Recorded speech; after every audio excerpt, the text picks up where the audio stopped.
It was a blistering Wednesday evening in Atlanta, the kind of heat that wrapped itself around you like a wet wool blanket and clung to your skin. The air was thick, almost suffocating. At exactly 6:32 p.m., Julian Cross boarded the number 9 bus at the corner of Peachtree and 10th Street. His charcoal gray suit jacket was slung over one shoulder, tie shoved in his pocket, and his well-worn leather briefcase dangled from his hand, evidence of years of late nights, trials, and long stakeouts. All he wanted was a quiet ride home, a cold drink, a moment to exhale. The bus smelled like baked vinyl, faint coffee, and sweat. The usual crowd packed the seats, exhausted office workers, tired nurses still in scrubs, high schoolers with tangled earbuds, and oversized backpacks. Julian scanned the rows and spotted a single empty seat halfway down. He settled beside a lanky guy chewing a protein bar who nodded once before returning to his playlist. And then came the voice. It sliced through the low drone of the engine and idle murmurs like a jagged piece of glass. "Oh, hell no. You don't just stroll in here like you own the damn place." Julian looked up. For rows ahead, a woman gripped the silver pole like she intended to rip it from the floor. She looked late 40s, skin taut and pale, bleach blonde hair yanked into a tight bun, and a cheap blouse stretched across her shoulders. The sneer on her face could have peeled the paint off a wall. Her name, he'd later learn, was Sharon Lockridge, a paralegal with a chip on her shoulder and a superiority complex to match. She was already coming in hot. "This ain't your bus, buddy. Get your sorry ass off at the next stop." Julian's voice came low and calm, the way he spoke to witnesses on the verge of panic. "Ma'am, I'm just heading home. Paid my fare, same as you." "Don't ma'am me, you smug bastard," she hissed. "I know your type. Slipping in, talking over, acting like you belong." The bus rocked forward through the intersection. But Sharon's rant didn't falter, it gained steam. Her voice swelled, shrill and ugly, drawing every eye. A teenage girl with box braids paused her music and blinked in disbelief. A man in a dusty trucker hat shifted uncomfortably. A woman clinging to grocery bags froze mid-sip of her bottled water. Julian's shoulders stayed relaxed, but inside, he felt the familiar ache.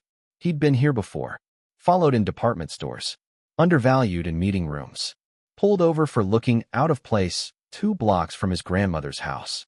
Now 44, with nearly 2 decades in federal law enforcement, Julian didn't flinch easily. But he knew the script. He recognized the venom in her tone, not born of anything he'd done, but of who she decided he was the second she saw his skin. "My type," he repeated slowly, arms folded. "Care to spell that out for me?" Her eyes narrowed, teeth bared. "Don't play dumb with me, boy." The word hit the bus like a gunshot. Raw, deliberate, meant to degrade. "You people always think you can just come in and ruin everything good. This is my bus, my city, and I'm sick of y'all acting like you're entitled to it." The word boy echoed in the space like a grenade that had just gone off. Tiana, the girl with braids, leaned toward her friend and whispered. She did not just say that. Phones came out, angled discreetly but recording, blinking red lights capturing the fallout. Julian didn't blink. He'd heard worse. But what clawed at him was the ease, the confidence with which she spat that word like she'd said it 1,000 times. He kept his gaze steady. "You're making a lot of noise," he said, "but not a lot of sense. Nobody else here seems bothered. Maybe you should sit down and let the rest of us get home." Her laughter came like a crow's screech, grating and hostile. "You don't tell me what to do," she barked, jabbing the air like a weapon. "You need to get off this bus and crawl back to whatever gutter you came from. I pay taxes. I work my ass off. I've had enough of lowlifes like you thinking you can just take what's mine." Her words hit like lashes. The driver, a stocky man named Luther, peered through the overhead mirror. "Hey, what's going on back there?" "She's loud," Julian said calmly. "That's all." Sharon pointed at him with fury. "He's causing trouble, Luther. Told him to get off. He won't move." Luther sighed and kept driving. "Keep it down, lady. Next stop's coming up. Let's just ride in peace." But peace wasn't on her agenda. She doubled down. "You heard him. Next stop, you're off. Or I'll make you sorry, you filthy." She stopped short, the final word lingering in the air, unspoken but understood by everyone. Julian didn't flinch. He thought of his son, Malik, 21, grinding through engineering finals at Georgia Tech. Malik had once asked, "Dad, How do you not lose it? And Julian had answered, you don't waste your fire on small minds. Now, he let that mantra guide him. You're digging deep, he told her. You sure you want to keep going? Her name had slipped earlier from someone near the front. Hey, Sharon. And he used it now like a mirror. She stepped in closer, her face trembling with rage. You threatening me? You think a cheap suit and a fake smile make you somebody? That was the last line. Tiana stood, arms crossed. Ma'am, you're embarrassing yourself. He's just sitting there. Leave him alone. Murmurs rippled. A man in a construction vest added, you need to back off, lady. Sharon's head snapped around. Stay out of this. No, Tiana snapped. You made it our business. The protein bar guy nodded. Cool it, Sharon. Her fury rose to a fever pitch. This ain't over. You don't scare me. You don't belong here. You're nothing. Julian didn't yell. He didn't rise. He just smiled, a slight curve of the lips, quiet and confident. Then he reached into his inner pocket. The motion was slow, calculated. He pulled out the leather wallet, flipped it open, and held it steady. The gold and blue badge of the Federal Bureau of Investigation gleamed under the flickering bus lights. I belong anywhere I damn well please, Julian said, voice like stone. Now are you finished, or do you want to double down on this disaster? Sharon's mouth fell open. Her knees buckled. Her eyes widened in horror. The bus fell into silence. Even the air conditioning hummed quieter. Tiana whispered, oh my God. Devin, the guy with the protein bar, chuckled. Well damn. Luther saw the badge in his mirror and let out a low whistle. All right then, he muttered. Julian tucked the badge back into his jacket.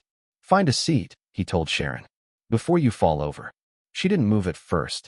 Then, slowly, she stumbled toward the front, nearly tripping over a backpack before collapsing into a seat and shrinking behind her purse. The atmosphere on the bus deflated like a balloon. The tension broke. Tiana leaned across the aisle. You really FBI? Julian nodded. Legit. She beamed. Yo, you just bodied her. He smirked, but said nothing. The rest of the ride pulsed with whispered recaps and exchanged looks. Sharon sat like a ghost, eyes fixed on the floor. She didn't yell again. When she exited, at Midtown Station, she paused at the door, glanced in Julian's direction, then vanished into the Atlanta haze. Julian didn't watch her go. The bus rolled on.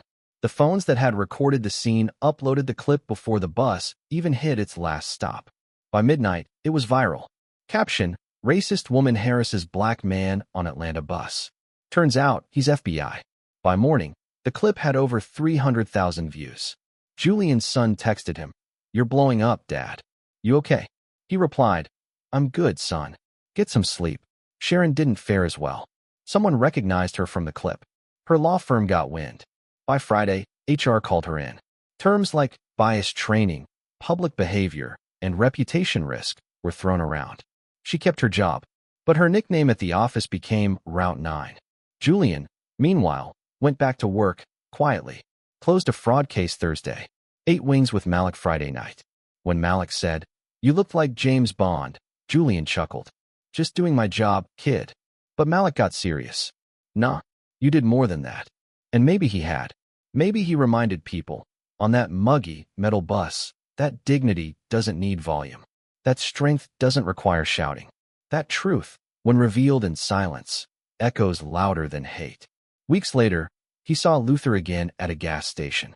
You're a legend now, the driver said, grinning. Depot folks call you Agent Stone. Julian laughed. As long as my coffee's hot, they can call me whatever they want. Tiana dmed him to say she'd decided to go pre-law. Devin gave him a silent nod the next time they crossed paths. And Sharon? She switched routes. Kept her head down. The moment lived on, not as a trophy, but as a mirror. A moment when the noise tried to win. And lost. Because Julian Cross didn't raise his voice. He just stood firm. And the world saw him. End.